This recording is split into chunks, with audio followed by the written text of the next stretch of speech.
తిరుమలలో కొత్త జంట ఫోటో షూట్ చేయడం కలకలం రేపింది. అసభ్యకరంగా ఫోటోలు తీసుకోవడంపై విమర్శలు వ్యక్తమవుతున్నాయి.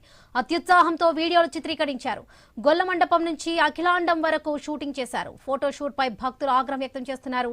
తిరుమలలో రీల్స్ చేయడంపై నిషిద్ధం ఉంది. నిబంధనలపై భక్తులకు టీటీడీ అవగాహన కల్పిస్తుంది. అయినా సరే నిబంధనలు పట్టించుకోకుండా తరచూ కొందరు వీడియోలు చిత్రీకరిస్తున్నారు. రైట్, ఇదే విషయానికి సంబంధించి పూర్తి అప్డేట్స్ మా ప్రతినిధి గోపినాథ్ అందిస్తారు. గోపినాథ్, తిరుమలకి సంబంధించి చాలా సున్నితమైన ప్రాంతం. ఇక్కడ కేవలం ఆధ్యాత్మిక క్షేత్రంగానే మనకు తిరుమల ఉంటుంది. ప్రతి భక్తుడు కూడా నేరుగా వచ్చి స్వామిని దర్శనం చేసుకొని తిరుగు ప్రయాణం అవ్వాలి భక్తి భావంతో. అయితే కొంతమంది అత్యుత్సాహం ప్రదర్శించి నేరుగా తిరుమలలో ఇక్కడ అంటే కొత్తగా యువతులు కావచ్చు, యువకులు కావచ్చు, పెళ్లిళ్ళు చేసుకున్న వాళ్ళు కావచ్చు, లేదంటే ఇట్లా ఫోటో షూట్ చేస్తూ కూడా కొన్ని రకాల వివాదాస్పదంగా అభ్యంతరకరమైన వీడియోలు కూడా చిత్రీకరణ చేస్తున్నారు. తాజాగా అలాంటి ఘటన జరిగిన నేపథ్యంలో టీటీడీ విజిలెన్స్ అధికారులు దానిపైన దృష్టి పెట్టడం జరిగింది. ప్రస్తుతానికి విచారణ జరుపుతున్నారు. ఆ భక్తులు ఎక్కడి నుంచి వచ్చారు, ఏంటి, ఏ సందర్భంలో ఈ రకంగా నిర్వహించారనే దానిపైన ఆరాధిస్తున్నారు. అయితే భక్తులు మాత్రం దీనికి సంబంధించి ఆగ్రహం వ్యక్తం చేస్తున్నారు.